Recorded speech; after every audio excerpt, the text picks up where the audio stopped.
House master کے office کے اندر جیسے کوئی طوفان بدتمیزی مچا ہوا تھا۔ کھلے درازے، بکھرے کاغذ، ہر چیز الٹ پلٹ پڑی تھی۔ ہاؤس ماسٹر احمد تو پریشانی کے عالم میں ایک دراز کھنگال رہے تھے۔ اس کا اسسٹنٹ دوسری دراز کی چیزیں نکال کر باہر رکھ رہا تھا۔ ذرا دور رکھی کرسی پہ ایک صاحب خاموشی سے بیٹھے تھے۔ آخر چابی گئی کدھر؟ احمد بے جنجلا کر کہہ رہے تھے۔ جہان کی نظریں دیوار کے ساتھ لگے لاکر پر پھسل گئیں جو مقفل تھا۔ یقیناً اس کی چابی نہیں مل رہی تھی۔ بولو، بتاؤ، اب میں ہیڈ ماسٹر کو کیا کہوں کہ میرے اسسٹنٹ کی لاپرواہی کی وجہ سے لاکر نہیں کھل رہا اور فائل نہیں نکالی جا سکتی۔ اپنی جنجلاہٹ اور پریشانی میں انہوں نے دروازے میں کھڑے لڑکے کو نہیں دیکھا تھا۔ سر، میں نے یہی رکھی تھی، میں ڈھونڈ رہا ہوں ابھی۔ اسسٹنٹ کی بات کو فون کی گھنٹی نے کاٹا۔ اس نے جلدی سے ریسیور اٹھایا۔ جی سر، بس احمد بے آپ کے پاس فائل لا رہے ہیں۔ جی بس ایک منٹ۔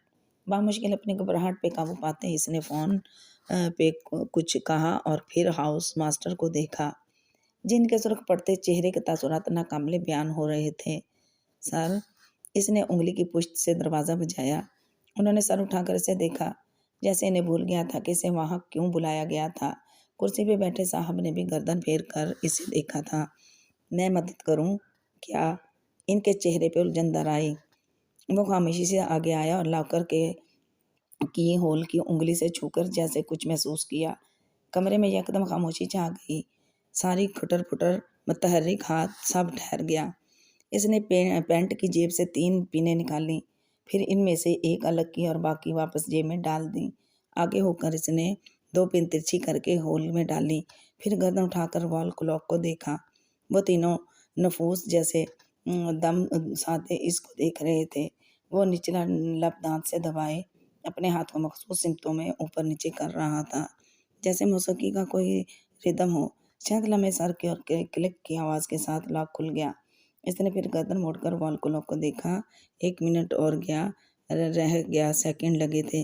اسے مایوسی ہوئی۔ شاپ پہ اس طرز کے سیف کھلنے میں اسے کم سے کم 50 سے 55 سیکنڈ لگتے تھے۔ اس نے ہینڈل گھمایا، سیف کا دروازہ کھولا اور بہت ادب سے پیچھے ہٹ کر کھڑا ہوا۔ تم نے یہ کیسے کیا؟ ہاؤس ماسٹر شستر تھے۔ سر، اگر آپ میری کہانی سننے میں وقت ضائع کریں گے تو فائل ہیڈ ماسٹر کے پاس کب پہنچے گی؟ کسی اچھے چابی ساز کی طرح اس نے اپنا راز نہیں کھولا۔ او ہاں، وہ پیشانی کو ہاتھ سے چھوتے اٹھے۔ تمہارا شکریہ ینگ مین۔ ان کے جانے کے بعد وہ ان صاحب کی جانب متوجہ ہوا جو کرسی پہ بیٹھے بہت دلچسپی سے اسے دیکھ رہے تھے۔ میں جہان سکندر ہوں، آپ مجھ سے ملنے آئے ہیں؟ انہوں نے اس بات میں سر ہلایا۔ اسکول ریکارڈ میں تمہارا نام جہان سکندر احمد لکھا تھا، حالانکہ سکندر کا سر نیم شاہ ہے۔ احمد میرے دادا کا نام تھا، میں ان کا نام ساتھ لگاتا ہوں۔ مگر آپ میرے ابا کو کیسے جانتے ہیں؟ بات کرتے ہوئے اس کے اندر کچھ اتل پتل سی ہوئی تھی۔ فرقان ماموں سے آخری ملاقات پھر سے تازہ ہو گئی۔ ان لوگوں کا سامنا کرنا جس سے اس کے باپ کے حوالے سے واقف ہو بہت اذیت ناک تھا۔ ہم باہر چل کر بات کر سکتے ہیں؟ وہ کرسی چھوڑ کر اٹھ کھڑے ہوئے تو وہ پلٹ گیا۔ میں تمہارے ابا کا ایک زمانے میں بہت اچھا دوست رہا ہوں، کرنل رؤف گیلانی، شاید تم نے میرا نام سنا ہو۔ باہر اسکول کے فٹ بال کے میدان کے کنارے پہ اس کے ساتھ چلتے ہوئے انہوں نے بتایا۔ اس نے نفی میں سر ہلاتے ہوئے غور سے ان کو دیکھا۔ وہ سفید اوور کوٹ میں ملبوس اچھے قد کاٹ کے مہذب سے انسان لگتے تھے، مگر ان کے چہرے پہ ایک نکاہت تھی اور ان کی آواز سے کمزوری جھلکتی تھی۔ اگر وہ ابا کے دوست تھے تو ان کو اتنا معمر نہیں لگنا چاہیے تھا جتنے وہ لگ رہے تھے۔ شاید بیمار تھے۔ اسے بے اختیار دادا کا چہرہ یاد آیا جو ان کی زندگی کی آخری رات اس نے دیکھا تھا۔ تھکا زدہ، بیمار چہرہ۔ تمہارے ابا قصوروار تھے، مگر انہوں نے بہت کچھ میرے اوپر ڈال دیا اور ملک سے فرار ہو گئے۔ میں نے بے قصور ہوتے ہوئے بھی کئی سال ٹارچر سیل میں سزا کاٹی۔ 3 برس ہوئے میں باعزت بری کر دیا گیا ہوں۔ سارے چارجز ہٹ گئے ہیں۔ میرے بچے پھر سے سر اٹھانے کے قابل ہو گئے ہیں، اور اب جب کہ میں علاج کے لیے لندن جا رہا تھا تو سوچا ایک دن کے لیے ترکی آ جاؤں۔ اس لیے نہیں کہ میں سکندر کی بربادی کا تماشا دیکھوں، بلکہ اس لیے کہ میں تمہیں دیکھ سکوں۔ وہ خاموشی سے سنتا رہا۔ یہ شخص نے ان کی زندگی کے کئی برس برباد کر دیے۔ اس کے بیٹے کو وہ کیوں دیکھنا چاہتے تھے؟ وہ سمجھنے سے قاصر تھا۔ میرا بیٹا حماد بھی تمہاری عمر کا ہے، اس نے بھی بہت برا وقت گزارا ہے، میری بیوی نے بھی سزا کاٹی ہے، وہ بھی اتنے بے قصور تھے جتنے ہم اور تمہاری والدہ۔ ہم سکندر شاہ کے گھر والے ہیں اور ہم یہ سب ڈیزیور کرتے ہیں۔ مجھے آپ کی ہمدردی نہیں چاہیے سر۔ اس کی آواز میں تلخی گھل گئی تھی۔ نہیں، تم یہ ڈیزیور نہیں کر سکتے تھے۔ جلاوطنی کی سزا سب سے اذیت ناک سزا ہوتی ہے۔ تم لوگوں نے بہت عرصہ یہ سزا کاٹی ہے، کیا اب وہ وقت نہیں آ گیا کہ تم سر اٹھا کر جیو جیسے اب حماد جیے گا؟ اس کے فادر بے قصور تھے، میرے قصوروار ہیں، میں کبھی سر اٹھا کر نہیں جی سکتا، میں جانتا ہوں۔ وہ دونوں ایک درخت تلے نس بینچ پہ بیٹھ گئے تھے۔ سامنے سے سبز میدان تھا جس پہ سورج کی کرنیں ترچھی ہو کر پڑ رہی تھیں۔ استنبول میں سرما کا سورج ایسا ہی ٹھنڈا ہوتا تھا۔ مجھے تم سے ہمدردی نہیں ہے، مجھے صرف تمہاری خیال ہے۔ میں نے اپنے گھر والوں کی اذیت دیکھی ہے، بچے اور میں آج تمہاری ماں سے جب ملے تو میں نے انہیں بھی اسی اذیت میں دیکھا۔ وہ سکندر کو نہیں چھوڑ سکتی، مگر تم تو اپنے ملک واپس جا سکتے ہو۔ میں نے اس بارے میں سوچنا چھوڑ دیا ہے، میں جانتا ہوں میں کبھی اس فوج میں نہیں جا سکتا، مجھے وہ کبھی چھامنی کے قریب بھی نہیں پھٹکنے دیں گے، میں پھر سے ذلیل ہونے وہاں نہیں جانا چاہتا۔ وہ بہت تکلیف سے بول رہا تھا۔ فرقان ماموں کی باتیں کسی آنی کی مانند ابھی تک دل میں گڑی تھی۔ یہ تمہیں کسی نے کہا کہ تمہیں فوج میں کمیشن نہیں مل سکتا؟ وہ حیران ہوئے۔ کیونکہ میں ایک غدار کا بیٹا ہوں اور غدار کے بیٹے کو فوج میں بھرتی نہیں کیا جاتا۔ مجھے افسوس ہے کہ تمہیں کسی نے غلط گائیڈ کیا ہے۔ ایسا کچھ نہیں ہوتا، میں تمہیں نامور ملک کے غداروں کے نام گنوا سکتا ہوں جن کے خاندان کے کتنے ہی لڑکے فوج میں کام کر رہے ہیں۔ اگر تم قابل ہو اور تم ایک دفعہ پھر سر اٹھا کر جینے کا حوصلہ رکھتے ہو تو تمہیں چاہیے کہ تم اپنے ملک واپس آ جاؤ۔ وہ کتنی ہی دیر بیٹھے اسے سمجھاتے رہے کہ اسے ایک دفعہ کوشش کرنا چاہیے اور پھر ملک کے لیے قابل قدر خدمت سر انجام دے کر وہ اپنے خاندان کے نام میں لگا دھبا مٹا سکتا ہے۔ اچھائی برائی کو ڈھانپ دیتی ہے۔ ان کا اپنا بیٹا بھی اگلے سال آرمی میں کمیشن کے لیے درخواست دینے جا رہا تھا۔ وہ بھی ہائی اسکول ختم کر کے ان کے پاس آ جائے اور ساتھ ہی امتحان دے۔ وہ خاموشی سے سنتا رہا۔ اگر اسے کوئی شک شبہ تھا کہ وہ دھوکے سے اس کے باپ کو ملک واپس لے جانے اور سزا دلوانے کے لیے یہ سب کر رہے تھے تو وہ زائل ہو گیا۔ پھر بھی اس نے ان کو کوئی خاص جواب نہیں دیا۔ وہ اس نہج پہ سوچنا بھی نہیں چاہتا تھا۔ فرقان ماموں کی خواہش کے مطابق وہ کتوں کی طرح ذلیل ہو کر زندگی گزار تو رہے تھے، باعزت جینے کا حق ان کو نہیں تھا۔ دوپہر میں جب وہ گھر لوٹا تو ممی نے کرنل گیلانی کی آمد کا بتا دیا اور یہ بھی کہ وہ ان سے اسکول کا پتہ پوچھ کر گئے تھے۔ ان کی فلائٹ شام میں تھی اور وہ آج ہی اس سے ملنا چاہتے تھے۔ پھر اس نے بھی سب کچھ بتا دیا۔ مگر میں ادھر نہیں جاؤں گا، مجھے فرقان ماموں کے گھر نہیں جانا، میں ان لوگوں سے پھر کبھی نہیں ملنا چاہوں گا۔ اس نے اپنے تئیں بات ختم کر دی تو ممی خاموش ہو گئیں۔ لیکن سوچیں خاموش نہیں ہوئیں، خواب خاموش نہیں ہوئے۔ وہ خواب کسی بوجھ کی طرح دل کو گھیرے رہا۔ کچھ دن بعد نیند میں وہ خود کو وہیں پاتا۔ انطاکیہ میں وہ بڑا سا دلان، فوارہ ساتھ کھڑا گھوڑا، اور جب وہ پلٹنے لگتا تو اسے پکارا جاتا۔ شعور کی منزلیں طے کرتے کرتے وہ خواب جو آغاز میں خوف تھا اب دکھ بنتا گیا۔ جانے وہ کون تھا؟ اس نے اپنے ہاتھوں سے اس وجیع آدمی کو دفنایا تھا، مگر وہ کبھی اس کے خاندان کو نہیں تلاش کر سکے گا۔ اس کی بیوی بچے برسوں اس کی راہ تکیں گے۔ حکومت، فوج، ایجنسی، کسی کو علم نہیں ہو سکے گا کہ وہ کہاں دفن تھا۔ جاسوس کی زندگی، جاسوس کی موت، یہی تھی جاسوسی کی قیمت۔ پھر کیوں جوانوں میں یہ ہمت ہوتی تھی کہ وہ اپنی گردنیں اللہ کے پاس رہن رکھوا دیں؟ وہ کہاں سے یہ جذبہ اپنے اندر لاتے تھے کہ بنا وردی، بنا تمغوں اور بنا ستائش کے خود کو کسی عظیم مقصد کے لیے صرف کر دیں، صرف چپ چاپ اپنا فرض نبھائیں اور جب چپ چاپ مر جائیں؟ بلا شبہ وہ عظیم لوگ تھے اور وہ ان میں سے کبھی نہیں ہو سکتا تھا۔ بعض دفعہ انسان اپنے خواب کسی شے میں ڈال کر ان کو سیل بند کر دیتا ہے، موم کی ایسی سیل جو کوئی کھول نہ سکے۔ اس نے بھی اپنے خواب مہر بند کر دیے تھے۔ یہ چند ماہ بعد کی بات تھی۔ ابھی اس کا ہائی اسکول ختم نہیں ہوا تھا کہ اسکول کا ایک ٹرپ انطاکیہ کے لیے پلان ہونے لگا۔ تاریخی اور قدیم شہر انطاکیہ جانے کے لیے تمام طلباء و طالبات بہت خوب پرجوش تھے۔ وہ بھی تھا، مگر اس کی وجہ کچھ اور تھی۔ اس کو اپنے خوابوں سے پیچھا چھڑانے کا راستہ نظر آ گیا تھا۔ ممی سے اس نے بہت اصرار سے اس فارم ہاؤس کا پتہ پوچھ لیا جس کے دلان میں فوارے کے ساتھ کچھ آثار ثبت تھے۔ وہ ان آثار کو کھوجنا چاہتا تھا۔ اس نے ممی کو کچھ نہیں بتایا، نہ ہی ابا کا راز اور نہ ہی اپنا، اور وہ جو کہ اس فارم ہاؤس کے مالک کو یہ کہانی سنانے کا تھا، وہ اس جگہ کو اکثر خواب میں دیکھتا ہے۔ شاید یہاں کوئی دفن ہے، وہ اسے راضی کر لے گا، وہ اس جگہ کی کھدائی کرے، پھر جب وہ لوگ اس پاک سپاہی کی نعش ڈھونڈ لیں گے تو وہ پاکستانی سفارتخانے اطلاع کر دے گا، شاید اس کی نعش واپس پاکستان بھجوانے کی کوئی سبیل نکل آئے۔ اس وجہ صورت پاکستانی سپاہی کو اس نے خاندان کو واپس لوٹانے کا اس سے بہتر لائے عمل اسے نہیں معلوم تھا۔ بالآخر وہ اس قرض کو اتار دے گا جو دادا نے کہا تھا کہ اس کے کندھوں پہ آ کر گرا ہے۔ بالآخر وہ ابا کے راز کے بوجھ سے نجات حاصل کر لے گا۔ اسے یقین تھا کہ وہ نعش آج بھی دیسی ہی گرم اور نرم ہوگی، اس کا خون اب بھی بہہ رہا ہوگا اور اس کی گردن پہ اب بھی پسینے کے قطرے ہوں گے۔ شہید مرتے تھوڑا ہی ہیں، وہ تو ہمیشہ زندہ رہتے ہیں۔ بہت وقتوں سے بہت وقت نکال کر ڈھونڈ ڈھانڈ کر اس نے فارم ہاؤس پہنچا۔ اندر کا راستہ اسے ابھی تک یاد تھا۔ بس اس گیٹ کو عبور کر کے ذرا آگے جا کر دائیں طرف مڑ جائے گا تو وہاں سے فوراً وہ فوارے والا دلان صاف نظر آئے گا۔ گیٹ سے وہ جگہ نظر نہیں آتی تھی۔ ملازم نے اسے اندر آنے دیا اور فارم کے مالک کو بلانے چلا گیا۔ جہاں ندر نہیں رکا، وہ تیز قدم اور دھڑکتے دل کے ساتھ بھاگتا ہوا آگے آیا اور عمارت کے دائیں جانب سے مڑتا کہ دلان، مگر وہ دلان کے عین سرے پہ ٹھٹک کر رک گیا، پھر بے یقینی سے پلکیں جھپکے۔ چند لمحے کے لیے ہر طرف سناٹا چھا گیا تھا۔ اس نے ہر چیز سوچی تھی سوائے اس کے 8 برس بیت چکے تھے۔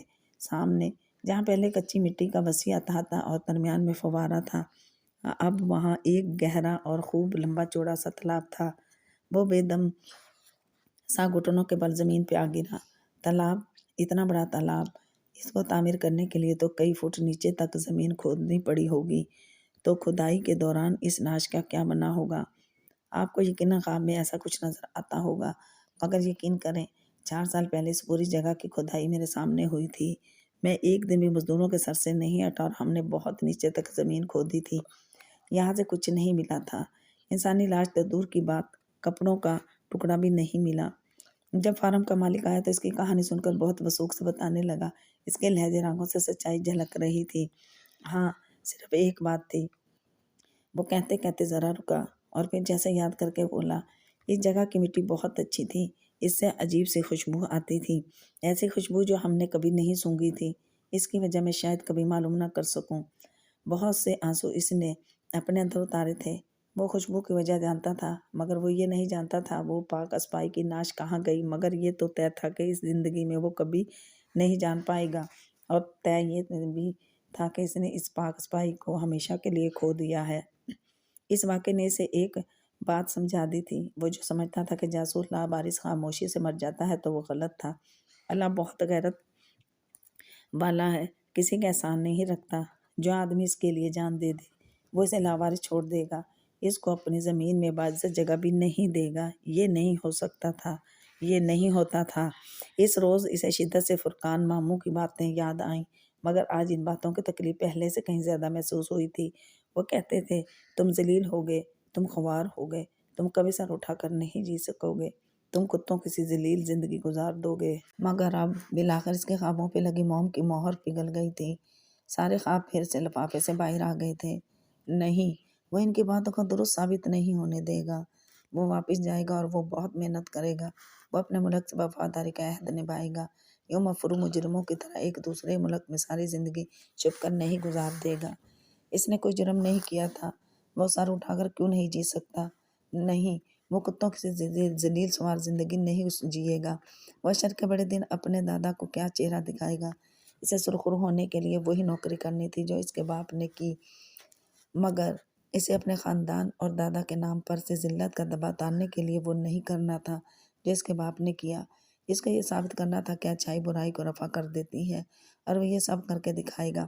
وہ فرقان ماموں کو یہ ثابت کر کے دکھائے گا کہ وہ اپنے باپ جیسا نہیں ہے۔ ایک دن آئے گا جب وہ ان کے سامنے سر اٹھا کر کھڑا ہوگا۔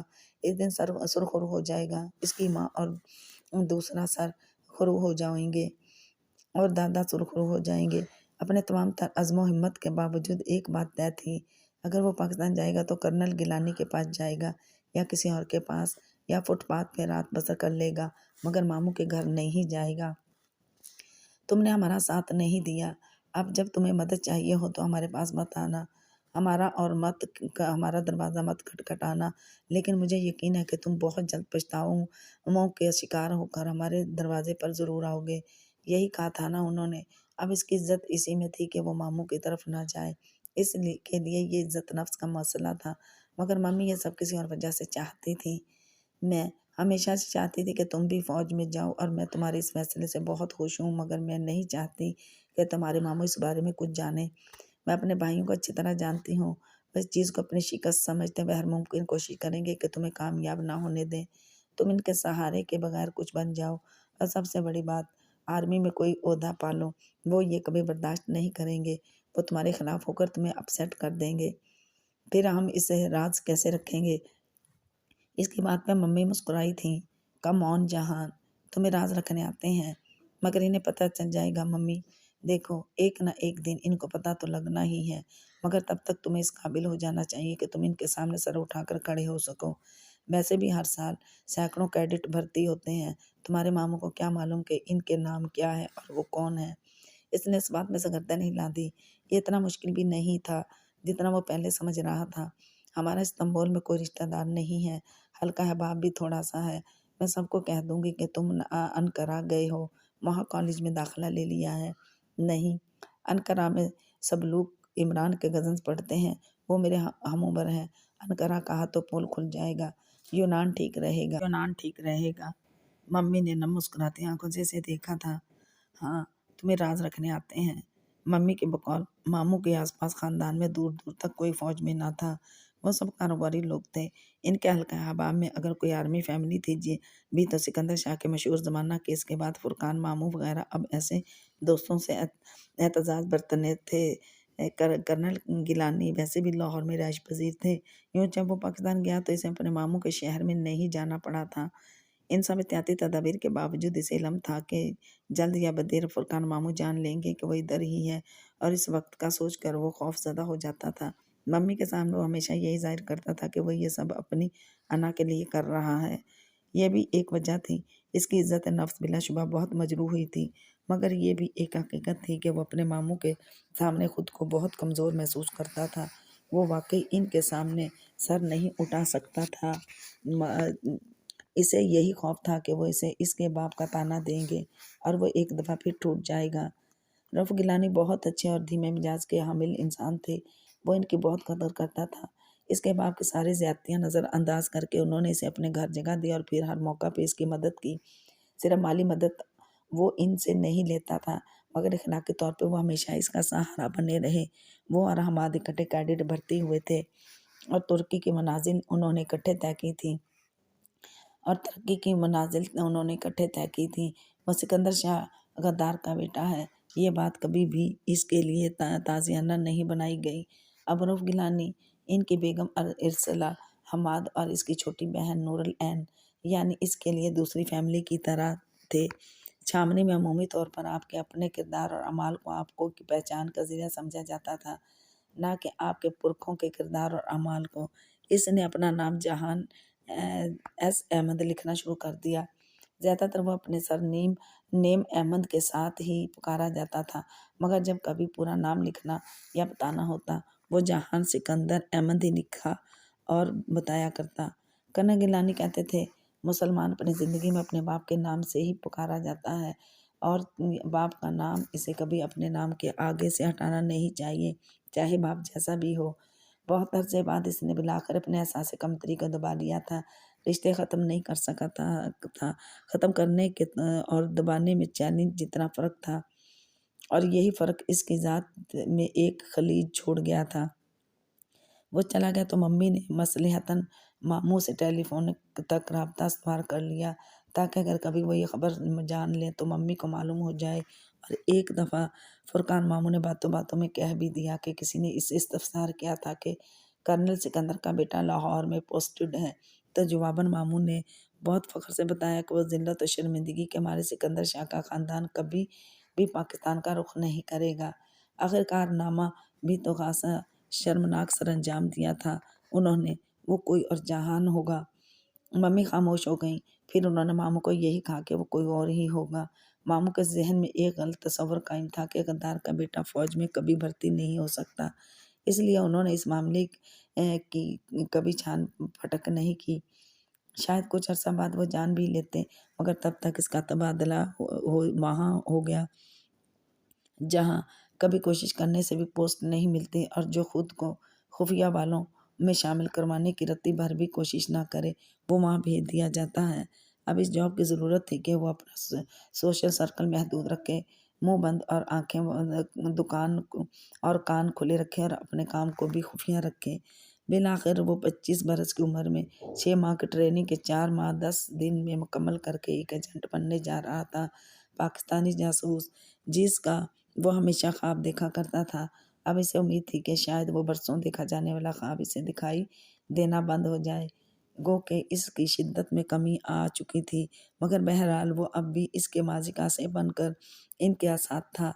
فوج اور ایجنسی میں اس زمانے میں آپ کا ایک ہی ہدف، ایک ہی دشمن، ایک ہی تعصب، ایک ہی نفرت کا منبع ہوتا تھا۔ ڈیئر نیبرز، جس رات سے پہلی دفعہ غیر قانونی طور پہ باہر جانا تھا، اس سے پچھلے روز اس کے انسٹرکٹر کی موجودگی میں مروجہ اصول کے مطابق ڈاکٹر نے اس کی داہنی طرف کی ایک ڈاڑھ نکال کر اس کی جگہ ایک خاص پلاسٹک کی بنی مصنوعی داڑھی لگا دی تھی، جس میں سائنٹائڈ سے بھرا کیپسول تھا۔ سائنٹائڈ جو کنگ آف پوائزنز تھا۔ یہ کیپسول ایک شیشے کے خول میں بند تھا اور زبان کی مدد سے باہر نکل آتا تھا۔ اگر غلطی سے نکل جائے تو جب تک شیشہ نہ ٹوٹے یہ بآسانی کوئی نقصان دیے بغیر جسم سے گزر جاتا ہے، لیکن اگر چبا لیا جائے تو شیشہ ٹوٹ جائے گا اور انسان چند پل میں مر جائے گا۔ یہ اس لیے تھا کہ اگر کبھی وہ گرفتار ہو جائے اور تشدد برداشت نہ کر سکے اور اسے خدشہ ہو کہ مزید تشدد کی صورت میں وہ اپنے راز اگل دے گا، تو بہتر تھا کہ وہ اپنی زہر بھری ڈاڑھ کو نکال کر چبا لے اور خاموشی سے جان دے دے۔ یہ اس سے بہتر تھا کہ وہ تفتیشی افسران کے سامنے بولنا شروع کر دے، اپنے ساتھیوں کی جان خطرے میں ڈال لے اور ملک کو نقصان پہنچائے۔ مر جانا راز اگل دینے سے ہمیشہ بہتر ہوتا ہے۔ وہ 1.25 سال انڈیا میں ایک دوسری شناخت کے ساتھ رہا۔ کورس شناخت وہ جعلی شناخت ہوتی ہے جس کے ذریعے جاسوسی اس معاشرے میں متعارف ہوتا ہے۔ ہر کور کے ساتھ ایک لیجنٹ بھی ہوتا ہے۔ لیجنٹ اس فرضی ماضی کو کہا جاتا ہے جو اس جعلی کور کے پیچھے کھڑا جاتا ہے، مثلاً یہ آدمی کہاں پیدا ہوا، کہاں سے گریجویٹ ہوا، سابقہ بیوی کا نام، وغیرہ وغیرہ۔ آپ کے پیچھے آپ کی ایجنسی اس لیجنٹ کو اتنے اچھے طریقے سے نبھاتی ہے کہ اگر کوئی آپ کے بارے میں تحقیق کرنے نکلے تو اس کو آپ کی جائے پیدائش کے اسپتال میں آپ کا نام رجسٹر میں لکھا بھی مل جائے گا، گریجویشن سرٹیفکیٹ بھی وہ دیکھ لے گا اور آپ کے سابقہ بیوی سے ملاقات بھی ہو جائے گی۔ یہ سب تاش کے پتوں کے گھر کی مانند ہوتا تھا جس کو بعض دفعہ ایک پھونک ہی اڑا کر بکھیر دیتی تھی۔ اس چیز کو ایجنٹ کا کور بلو ہونا کہتے تھے۔ 1.25 سال میں اس کا اپنی ماں سے کوئی رابطہ نہیں ہوا۔ اس کا پاکستان میں صرف ایک شخص سے رابطہ تھا جو اس کے باس تھے۔ وہ لوگ اپنا باس اس کنٹرولر یا ہینڈلر کو کہتے تھے جو ہمہ وقت جاسوسی سے رابطے میں رہتا تھا۔ ممی کو کوئی پیغام دینا ہوتا تو باس تک پہنچاتے اور وہ اس تک پہنچاتے۔ باس کی ہر بات ماننا فرض تھا۔ بعض دفعہ اچھے بھلے حالات میں بھی وہ 2 ماہ خاموشی سے گھر میں بیٹھنے اور اپنی سرگرمیاں محدود کرنے کا حکم ملتا اور نہ چاہتے ہوئے بھی وہ کرنا پڑتا۔ بعض دفعہ مسلسل کام کرنا ہوتا، بس جو ادھر سے حکم آئے وہی کرنا ہوتا تھا۔ ہوتے ہیں نا کچھ لوگ جو اپنی گردنیں اللہ کے پاس رہن رکھوا دیتے ہیں، اس نے بھی رکھوا دی تھی۔ اور اپنی گردن رہن رکھوانا کیا ہوتا ہے یہ اس کو تب علم ہوا تھا جب 1.25 سال تک ریزیڈنٹ اسپائی کے طور پہ کام کرنے کے بعد ایک دن بہت اچانک وہ گرفتار ہو گیا تھا۔ اس نے ہمیشہ گرفتاری کے امکان کو مد نظر رکھا تھا، مگر راہ کی تحویل اور تشدد کیا ہوتا ہے یہ اسے تب معلوم ہوا جب اس نے خود کو ان کی حراست میں پایا۔ ایک مقامی بینک کے باہر وہ وقت مقررہ پہ دوست سے ملنے آیا تھا۔ دوست سے مراد اس کا کوئی فرینڈ یا عزیز نہیں جس سے اس کی دوستی تھی، بلکہ وہ اپنے ملک کے ایجنٹس کو دوست کہا کرتے تھے۔ اس مقامی دوست کو اس حد تک چند اشیاء پہنچانی تھی۔ وقت جگہ سب کچھ درست کم کردہ تھا۔ وہ پہلے بھی ساتھی جاسوس سے کئی بار مل چکا تھا۔ وہ 30-32 برس کا خوش شکل سا پاکستانی تھا جو مہارت میں بھارتیوں کی طرح ہی رہ رہا تھا۔ اس کو دیکھ کر کبھی جہان کو نہیں لگا تھا کہ یہی دوست اس کو یوں دھوکہ دے گا۔ وقت مقررہ پہ اسے بلا کر وہ خود نہیں آیا۔ وہ اس جگہ قریب ہی انتظار کرتا رہا۔ جب تک دوست نہیں آ جاتا تھا وہ ادھر سے نہیں جا سکتا تھا، مگر پھر ایک دم سے پیچھے سے کسی نے اس کے سر پہ کچھ دے مارا اور ضرب اتنی شدید تھی کہ وہ چند لمحے کے لیے واقعتاً سنبھل نہ سکا، اور بس وہ چند لمحے اسے زندگی کے بدترین دور میں لے گئے۔ راہ کی طویل جو جہنم سے بدتر تھی، وہ اس کے بے ہوش ہوتے وجود کو گھسیٹتے دھکیلتے اس کو اپنے ساتھ لے گئے۔ ہاتھ آنکھیں سب باندھ دیا تھا۔ وہ اندھا مفلوج ہو کر رہ گیا تھا۔ وہ اپنے سارے اہلکار تھے، وہ اکیلا تھا، وہ ان سے نہیں لڑ سکتا تھا۔ اس پہلی ضرب نے اسے بے بس کر دیا تھا۔ کہیں کسی عمارت کے اندر ایک کال کوٹھڑی نما سیل میں لے جا کر اس کی آنکھوں سے پٹی اتاری گئی۔ پھر ایک آفیسر نے اس کو بالوں سے پکڑ کر چہرہ اونچا کیا، منہ پہ لگی ٹیپ اتاری اور پلاس کی قسم کے آلے سے اس کے ہر ایک دانت اور داڑھ کو باری باری کھینچا۔ جیسے ہی وہ اعلیٰ نکلی ڈاڑھ پہ آیا، زہر بھری ڈاڑھ کھینچ کر الگ ہو گئی۔ یہ نکلی ڈاڑھیں لگانے کا طریقہ دنیا کے ہر انٹیلیجنس ایجنسی میں پایا جاتا ہے۔ سو ہر ایجنٹ کو گرفتار کرتے ہوئے وہ سب سے پہلے اس کی داڑھ الگ کرتے ہیں۔ سو انہوں نے پاکستانی جاسوسوں کو گرفتار کرتے ہی سب سے پہلے اس کا فرار کا واحد راستہ ختم کیا، پھر دوبارہ سے اس کی آنکھوں پر پٹی باندھ کر اسے اپنے ساتھ چلاتے باہر لے گئے۔ ایسی جیلوں میں قیدی کے فرار کا ہر امکان ختم کرنے کے لیے کہ کہیں وہ اپنے سیل سے تفتیشی سیل کا فاصلہ اور سمت نہ جان لے اور اس طرح فرار ہونے کا کوئی منصوبہ ترتیب دے لے، اسے ہر 4 قدم بعد لٹو کی طرح گھمایا جاتا تاکہ وہ سمت کھو دے اور پھر وہ آگے چلاتے۔ اسے ترتیب کے دوران بتایا گیا تھا کہ ایسے میں کیا کرنا چاہیے، اپنے قدم گننے چاہیے اور اس آس پاس کی خوشبو سونگھنی چاہیے، آوازیں سننی چاہیے۔ اس نے یہی کیا۔ ہر طرف کہیں نہ کوئی آواز تھی۔ پھر جب قریباً 60 قدم ہو گئے تو وہ اسے ایک کمرے میں لائے، کرسی پہ بٹھایا اور ہاتھ پاؤں کرسی کے ساتھ باندھے، پھر آنکھوں سے پٹی اتاری۔ تاریکی سے تیز روشنی اس کی آنکھیں چندھیا گئیں۔ سامنے میز پہ ایک بڑے ریفلیکٹر میں لگا بلب روشنی کا ٹارچر کے لیے استعمال ہو رہا تھا۔ اس کی روشنی سے آنکھوں میں تکلیف ہوتی تھی۔ اس نے بے اختیار چہرہ پیچھے کر کے آنکھیں سکیڑیں اور سامنے دیکھنا چاہا۔ میز کے اس باریک آدمی کرسی پہ بیٹھا تھا جو اپنے حلیے سے کوئی اعلیٰ افسر لگتا تھا۔ میز پہ ایک ہینٹر سے ملتی جلتی چیز بھی رکھی تھی۔ ایک طرف دیوار میں شیشہ لگا تھا۔ جہان نے ذرا سی گردن موڑ کر ادھر دیکھا۔ اسے اس آئینے میں اپنا عکس نظر آیا تھا، مگر وہ جانتا تھا کہ یہ اس کی طرف سے آئینہ تھا، جبکہ اس کی دوسری طرف یہ شیشے کا کام دے رہا تھا۔ یعنی اندر بیٹھے آدمی کو اس میں اپنا عکس نظر آئے گا، لیکن جو آفیسر اور سائکٹرسٹ اسے شیشے کے پار کھڑے ہوں گے وہ اس کو شیشے کی طرح سے استعمال کرتے ہوئے اس میں سے اندر کا منظر دیکھ رہے ہوں گے۔ وہاں ہونے والی تمام گفتگو انگریزی میں ہوتی تھی۔ انہوں نے اس پہلی گفتگو میں اس کو بتایا کہ اس کے پاس فرار کا راستہ نہیں ہے۔ ان کی جیلوں سے مردہ یا اپاہج ہو کر ہی لوگ نکلتے ہیں۔ وہ جانتے ہیں کہ وہ پاک سپاہی پاکستانی جاسوس ہیں، اس لیے وہ سب سچ سچ بتا دے گا۔ اس صورت میں وہ اس کے ساتھ رعایت برتیں گے۔ وہ جانتا تھا کہ اس کی گرفتاری دوست کے کہنے پہ عمل میں آئی ہے، اور صاف ظاہر تھا کہ وہ بخوبی واقف ہے کہ وہ جاسوس ہے، لیکن اس کے پاس جو سمگلر والا کور تھا، یہ کہ وہ ایک سمگلر ہے اور اس دوست نے کسی پرانے بدلے کے باعث اسے جاسوس کہہ کر پھنسوایا ہے۔ وہ کور اسے اب مرتے دم تک قائم رکھنا تھا۔ اس کا انٹرویو شروع ہو چکا تھا۔ نام فرید حیات، قومیت پاکستانی، دین اسلام، شہر سیالکوٹ، کس نے تربیت دی؟ جدی پشتی اسمگلرز ہیں ہم، ہمارے باپ دادا ہماری تربیت کرتے ہیں، اس نے اپنی ازلی بے نیازی سے کہا۔ میں بھی جانتا ہوں اور تم بھی جانتے ہو کہ تم جھوٹ بول رہے ہو۔ ایک موقع اور دیتا ہوں، اس روبدار آفیسر نے غصے سے کہا تھا۔ بتاؤ بھارت کس لیے آئے تھے؟ ہیروئن سمگلنگ کے لیے۔ افسر اٹھا اور وہ شے اٹھا کر پوری قوت سے اس کے سر پہ ماری۔ 1 2 3 پوری 3 ضربوں کے بعد اس کا دماغ جیسے گھوم گیا۔ وہ سر کے پچھلے حصے میں پڑنے والی بدترین ضرب تھی۔ ہاں اب بولو، کس لیے آئے تھے؟ تمہاری ماں سے ملنے۔ ایک دفعہ پھر اس آدمی نے اس کے سر پہ وہ چیز ماری، ایسے لگتا تھا جیسے کھال تک کٹ گئی ہو۔ اذیت ہی اذیت تھی۔ وہ کرسی پہ پیچھے بندھے ہاتھوں کے ساتھ آنکھیں سختی سے نیچے ذرا سا کر رہا تھا۔ درد، تکلیف، جلن۔ اب بتاؤ کس لیے آئے تھے؟ وہ پھر پوچھ رہے تھے۔ ہر بار اس نے وہی جواب دیا۔ ان گنت دفعہ انہوں نے سوال دہرایا تو اتنی ضربیں اس کے سر پہ پڑیں، پھر وہ بے ہوش ہو گیا۔ جب ہوش آیا تو وہ واپس اپنے سیل میں زمین پہ لیٹا تھا۔ سر اتنا دکھ رہا تھا کہ لگتا تھا اب ہی پھٹ جائے گا۔ کن پٹی کے قریب سے خون نکل رہا تھا، کر چہرے پہ جم گیا تھا۔ سر میں گومڑ اور جسم پہ کئی جگہ نیل تھے، جیسے اس کے بے ہوش ہونے کے باوجود انہوں نے تشدد ختم نہیں کیا تھا۔ اس نے آنکھیں بند کی تو وقت جیسے کئی برس پیچھے استنبول پہنچ گیا۔ وہ ہاتھ میں پکڑی روٹی کے چھوٹے چھوٹے ٹکڑے کر کے بگلوں کی طرف اچھالتے ہوئے سمندر کنارے چل رہا تھا۔ دادا بھی ساتھ تھے۔ وہ ہمیشہ کی طرح آگے نکل گئے تھے۔ پھر ایک دم وہ پیچھے مڑے اور اسے دیکھ کر مسکرائے۔ کل تمہاری ماں کی سالگرہ ہے، اسے تو یاد بھی نہیں ہوگا۔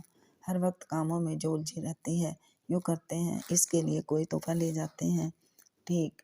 اس نے سوات میں سر ہلا دیا۔ مگر اس کو بتانا مت، کل اسے سرپرائز دیں گے۔ نہیں بتاؤ گے نا؟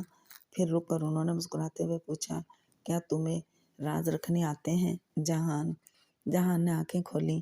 ٹھنڈے فرش پہ دکھتے جسم کو اس نے محسوس کیا اور دھیرے سے بڑبڑایا، مجھے راز رکھنے آتے ہیں دادا۔ اس کا وہ بدترین درد جو پھر ہمیشہ اس کے ساتھ رہا تھا، اس کا آغاز اسی جیل سے اسی روز ہوا تھا۔ پھر چند گھنٹے بیتے تو ایک ڈاکٹر آ گیا۔ اس نے اس کے زخموں پہ دوا لگائی، کھانے کو اسپرین کی 2 گولیاں دیں اور چند مزید درد کی دوائیں اس اینٹ کے ساتھ رکھ دیں جس کو تکیہ بنا کر وہ آنکھیں موندے فرش پہ لیٹا تھا۔ رات میں وہ ڈاکٹر دوبارہ آیا۔ اب کی بار اس کی موجودگی میں ہی چند تفتیشی اہلکار اسے اپنے مخصوص کمرے میں لے جانے کے لیے آئے تو ڈاکٹر نے انہیں سختی سے جھڑک دیا، تم دیکھ نہیں رہے اس کا سر کیسے زخمی ہے؟ مجھے اس کو زندہ رکھنے کا حکم ہے۔ میں اس کو زندہ رکھوں گا، اپنی تفتیش بعد میں کرنا۔ آج تم نے مزید اس کو ٹارچر کیا تو یہ مر جائے گا۔ جہان نے ذرا کہ ذرا آنکھیں کھول کر ڈاکٹر کو دیکھا جو ان اہلکاروں پہ غصہ ہو رہا تھا۔ وہ بڑبڑاتے ہوئے واپس ہو لیے۔ ڈاکٹر اب تعصب سے سر جھٹکتا اس کے سر کی پٹی کرنے لگا تھا۔ یہ انسان نہیں ہے، یہ درندے ہیں، وہ ساتھ ہی زیر لب انگریزی میں کہہ رہا تھا۔ جہان بس اپنی نڈھال نیم آنکھوں سے اسے دیکھتا رہا۔ تم فکر مت کرو، میں تمہاری ہر ممکن مدد کروں گا۔ پھر وہ اس کے قریب جھکتے ہوئے دھیمی آواز میں بولا، میں مسلمان ہوں، اگر تمہیں قرآن یا جائے نماز چاہیے تو اس کا بندوبست بھی کر دوں گا۔ جہان چند لمحے خاموش نظروں سے اسے دیکھتا رہا، پھر بولا، کیا تم مجھے سورۃ الایمان لا کر دے سکتے ہو؟ ہاں، بلکہ میں تمہیں پورا قرآن منگوا دیتا ہوں۔ منگوا دو۔ وہ ہولے سے مسکرایا اور آنکھیں پھر سے موند لیں۔ کیا مسلمان تھا یہ ڈاکٹر جیسے یہ تک معلوم نہ تھا کہ قرآن میں لا ایمان نام کی کوئی صورت نہیں ہے؟ گدھا نہ ہو تو وہ جانتا تھا کہ مجرموں، خصوصاً جاسوسی کے مجرموں کی تفتیش کا پرانا طریقہ تھا۔ ایک آفیسر آپ پہ بے حد سختی اور ٹارچر کرتا ہے، جبکہ دوسرا آپ کی طرفداری کرتا ہے، خود کو آپ کا ہمدرد ثابت کرتا ہے تاکہ ایسے حالات میں جب انسان کو اپنے قریب کوئی نظر نہ آئے وہ خود مدد کے لیے آنے والا فرشتہ ثابت کرے اور اہم معلومات اگلوا لے۔ بہرحال اسے اردو ترجمے والا قرآن، نماز والی ٹوپی اور جائے نماز لا دی گئی، وضو کا پانی بھی دیا گیا۔ یہ اس کا کال کوٹھڑی کا واحد روزن تھا، ورنہ وہ دن بہت تاریک تھے۔ اپنے ملک سے دور ایک دشمن ملک میں دشمنوں کے درمیان زخمی ہو کر قید رہنا، یہ دنیا کا سب سے تکلیف دہ امر تھا۔ وہ روزانہ اس کو تفتیشی کمرے میں لے جاتے، کبھی بازوؤں کے درمیان راڈ پھنسا کر دیوار سے لگا کر پیٹا جاتا، کبھی الٹا لٹکا کر گرم پانی کی بالٹی میں سر ڈبو دیا جاتا۔ اس کے پاس کہنے کو بس ایک ہی بات تھی، I am not a spy, میں جاسوس نہیں ہوں۔ وہ چونک کے ایک دوست کے ہاتھوں پکڑوایا گیا تھا، اس لیے ان کو اس بات میں قطعاً کوئی شک نہ تھا کہ وہ جاسوس نہیں ہے۔ ان تکلیف پر وہ پرتشدد دنوں میں جہان سے اس 7 ایجنٹ سے بہت نفرت کی تھی جس نے چند پیسوں کے لیے اسے اور نہ جانے کتنے لڑکوں کو پکڑوایا تھا۔ اس نے واقعتاً قسم اٹھائی کہ زندگی میں اگر کبھی اسے موقع ملا تو وہ اس آدمی سے بدلہ ضرور لے گا، لیکن یہ موقع اسے کبھی نہیں ملا تھا۔ وہ اپنے اس دوست کا نام جانتا تھا، نہ ہی کوئی دوسری شناخت، اور اس دنیا کے 6.5 ارب انسانوں میں سے اس کی ایک آدمی کو وہ تلاش نہیں کر سکتا تھا۔ ہاں اگر کبھی وہ واپس جا سکا تو اس کے متعلق معلومات حاصل کرنے کی کوشش کرے گا۔ یہ الگ بات تھی کہ ایسی کوشش عموماً کامیاب نہیں ہوا کرتی، اور یہ بھی کہ واپسی ان دنوں بہت ناممکن سی چیز لگتی تھی۔ قریباً 12 دن بعد اس نے سورج اس وقت دیکھا جب وہ اس کے سیل سے نکال کر باہر برآمدے میں لائے، جہاں لوہے کے بڑے بڑے بلاک تپتی گرمی میں تپ رہے تھے۔ وہ اس کو باری باری ان بلاکس پہ لٹاتے تھے۔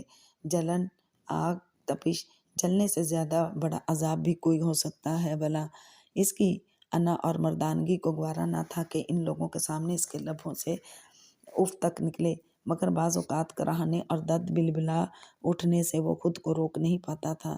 تب اسے یہ بہت غصہ، بہت بے بسی محسوس ہوئی تھی، مگر ایک بات طے تھی، ہی ول ناٹ سنگنگ، وہ اپنی زبان نہیں کھولے گا۔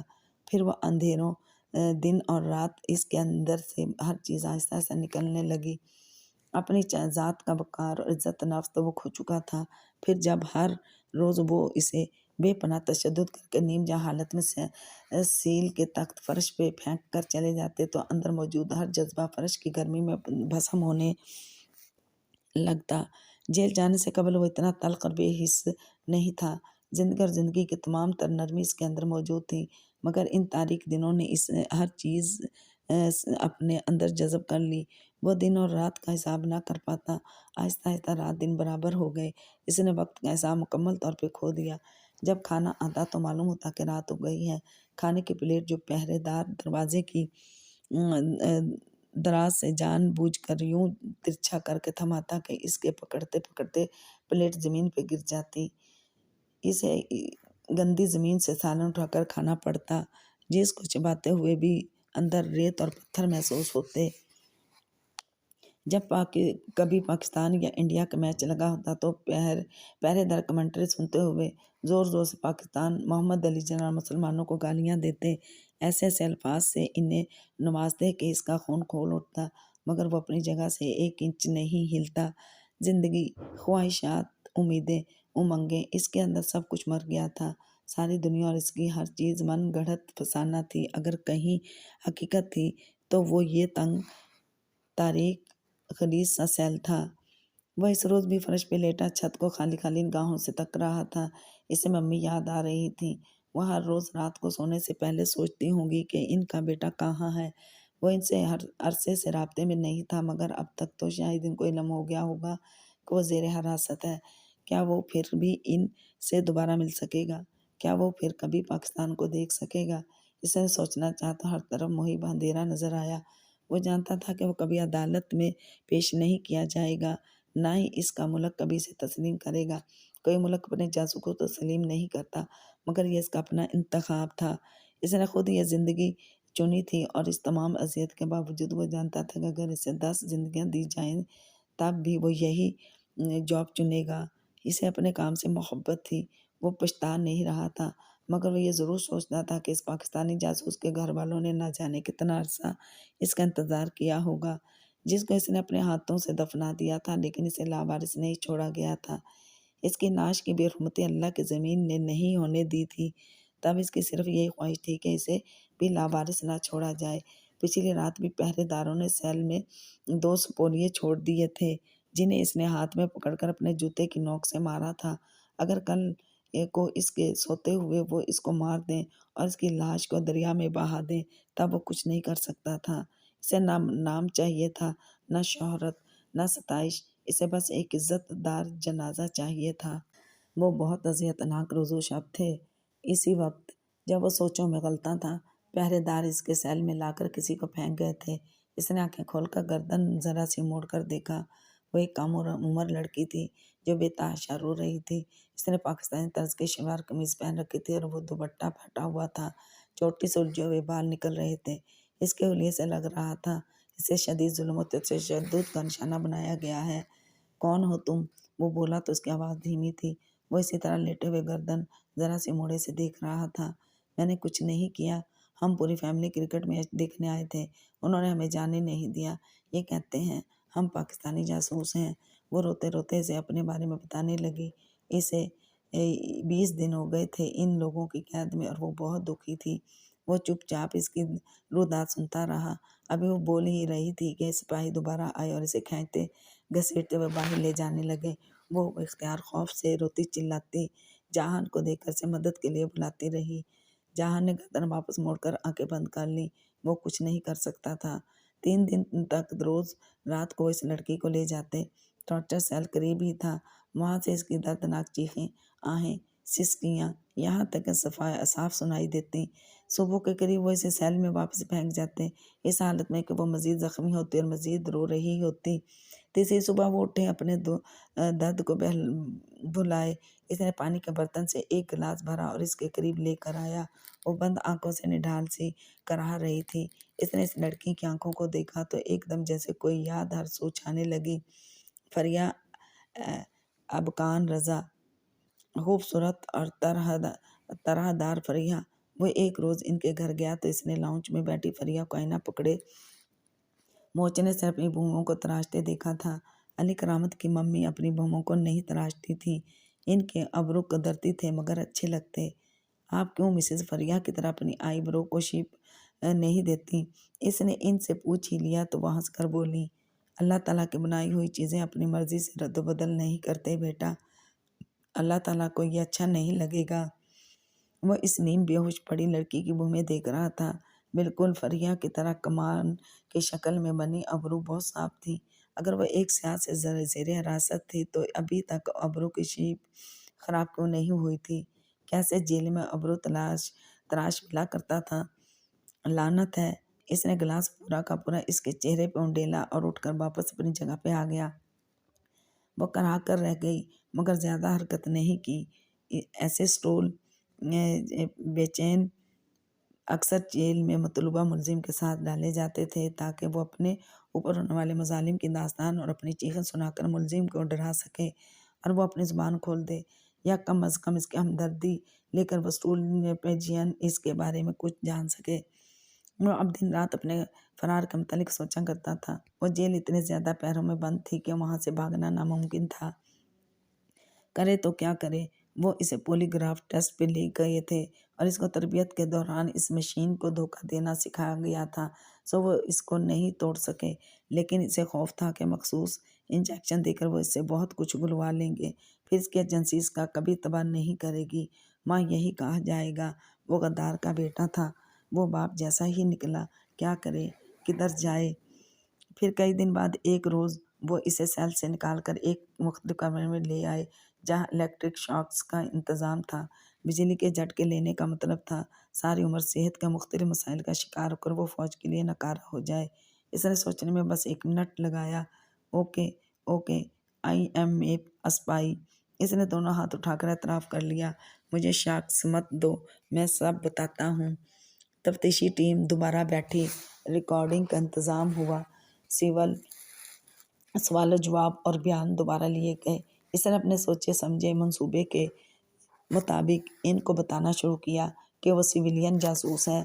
اپنی ایجنسی کا نام اسے نہیں معلوم اور چند دوسری کہانیوں کے بعد اس نے بتایا کہ اس ماہ کی 13 تاریخ کو اس کو اپنے ساتھی جاسوس سے ملنا ہے۔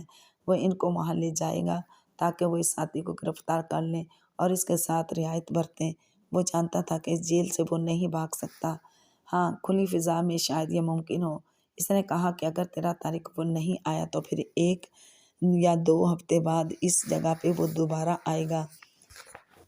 خوب وارن کرنے اور جھوٹ بولنے یا فرار کی کوشش میں ملنے والی سزا کے بارے میں ذرا دھمکا کر وہ یہ خطرہ لینے کو تیار ہو گئے۔ اس کے پاس بھی اس کے سوا کوئی چارہ نہیں تھا اور ان کے پاس بھی اس کے سوا کوئی چارہ نہ تھا۔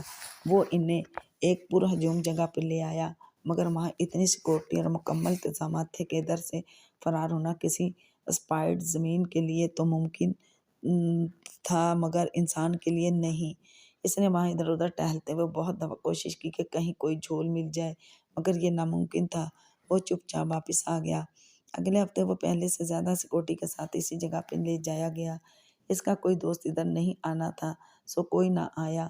3 گھنٹے اس پل پہ ادھر ادھر ٹہل کر وہ اس سے ہٹ کر ایک بک سٹال پہ چلا آیا۔ ہر طرف سادہ کپڑوں میں موجود سیکورٹی اہلکاروں اس پہ نگاہیں مرکوز کیے ہوئے تھے۔ وہ ایک رسالہ اٹھا کر اس کی ورقردانی کرنے لگا۔ اس کا ارادہ گھنٹہ بھر مزید ٹہل کر یہاں سے واپس ہو لینے کا تھا۔ کون سا کسی نے آنا تھا؟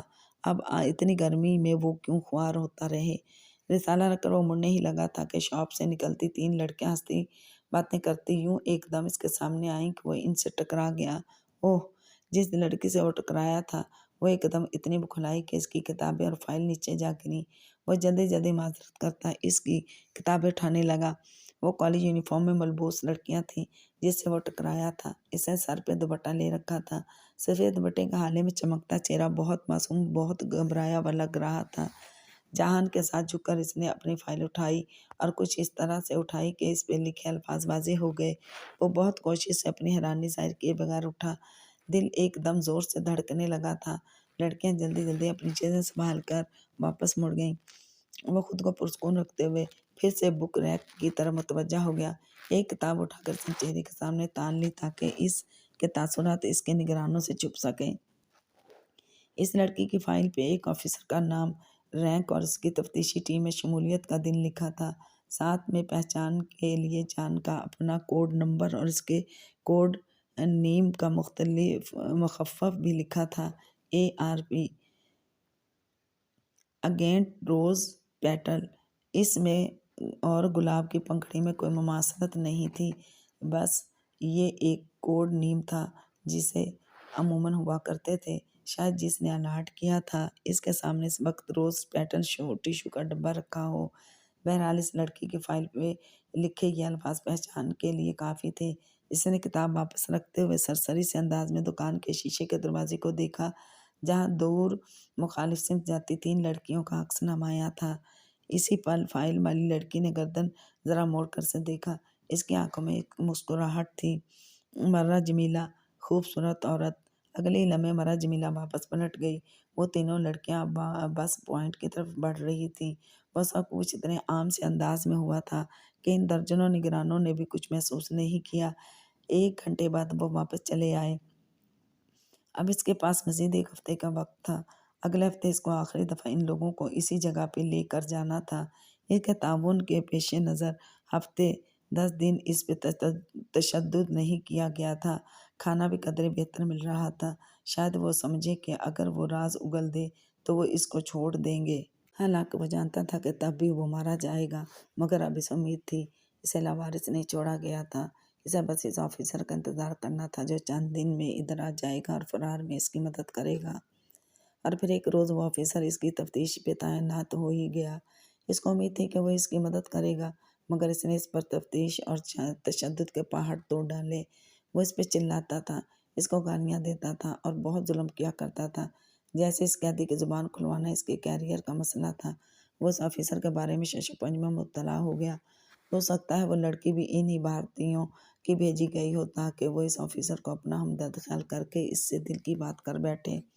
مگر پھر اس لڑکی کی فائل پہ اس کا کوڈ نمبر کیسے لکھا تھا؟ وہ کوڈ نمبر پاکستان میں بہت اہم جگہ محفوظ تھا، وہ یوں کسی کو نہیں مل سکتا تھا۔ وہ کیا کرے؟ صبر اور انتظار۔ اور ایسے ہی ایک شام جب بھارت اور پاکستان کے کرکٹ میچ میں پاکستان جیت گیا تو اس آفیسر نے غصے اور اشتعال میں تمام گارڈز کو اس پہ کھلا چھوڑ دیا۔ وہ اس کو پیٹتے رہے، مارتے رہے، ٹھڈوں سے، مکوں سے، لاتوں سے اور گالیاں دیتے رہے۔ وہ سہتا رہا اور جب یہ سیشن ختم ہوا تو وہ سب باہر چلے گئے۔ آخر جانے والوں میں وہ آفیسر تھا۔ جب اس نے درد سے کرلاتے سر کو سیدھا کیا اور نیم جان آنکھوں کو کھول کر دیکھنا چاہا تو اس کے سیل کی چابی اس کے ساتھ گری پڑی تھی۔ یہ یقیناً بظاہر ان گارڈز کی دھکم پیل میں گری تھی، مگر وہ جان گیا تھا کہ وہ آفیسر ان کا اپنا تھا۔ اب وہ یہاں سے نکل سکتا تھا اور اس آفیسر پہ کوئی شک بھی نہیں کر سکے گا۔ اس نے اپنی اور جہان دونوں کی چمڑی بچانی چاہی تھی۔ کبھی زندگی نے موقع دیا تو وہ اس ہندو آفیسر کے احسان کا بدلہ ضرور پورا کرے گا۔ کاش وہ اس کے لیے کچھ کر سکتا۔ 3 دن تک اس نے خاموشی سے انتظار کیا۔ چابی اس نے چھپا لی تھی۔ جب زخم ذرا بھر گئے تو ہولی آ گئی، تہوار کا دن۔ سب اس روز مگن تھے، وہ اپنا کام کر سکتا تھا اور وہ موقع کا انتظار کرتا رہ گیا جب اچانک سے ہر طرف شور اٹھا، دھکم پھیل، افراتفری۔ کہیں کسی کمرے میں آگ لگ گئی تھی، لوگ بھاگ رہے تھے اور وہ جان گیا تھا کہ اس کے پیچھے کس کا ہاتھ ہے۔ باقی سب تاریخ کا حصہ بن گیا۔ اس افراتفری میں سیل سے نکلنا ایک آفس کو گرا کر اس کا لباس اور کارڈ ہتھیانا کچھ مشکل نہ تھا، یہاں تک کہ وہ اس بلڈنگ سے باہر نکل آیا۔ پورے 1 ماہ 10 دن بعد اس کو اس عقوبیت خانے سے رہائی ملی تھی۔ چند دن بعد ہی وہ راجستھان کے قریب کی سرحد عبور کر کے اپنے ملک واپس پہنچ چکا تھا۔ 1.5 برس بعد وہ جن حالات سے گزر کر پاکستان پہنچا وہ ناقابل بیان تھے۔ جب وہ واپس لاہور پہنچا تو اس کے زخم ابھی بھرے نہیں تھے۔ مسلسل علاج اور دیکھ بھال کے بعد ظاہری زخم مکمل ہو گئے، مگر وہ سر کا بدترین درد اس کے ساتھ رہا۔ اس نے کبھی اپنے اس سر درد کو ظاہر نہیں کیا۔ وہ نہیں چاہتا تھا کہ کوئی بیماری یا معذوری اس کے سروس ریکارڈ کو خراب کرے اور وہ میدان جنگ سے واپس بیرکوں میں بھیج دیا جائے۔ ان کی ایجنسی کا ایک مشہور زمانہ مقولہ تھا کہ ہم زمانہ امن میں جنگ کرتے ہیں اور زمانہ جنگ میں اپنی کی ہوئی جنگ کا نتیجہ دیکھتے ہیں۔ ابھی وہ مزید جنگ کرنا چاہتا تھا۔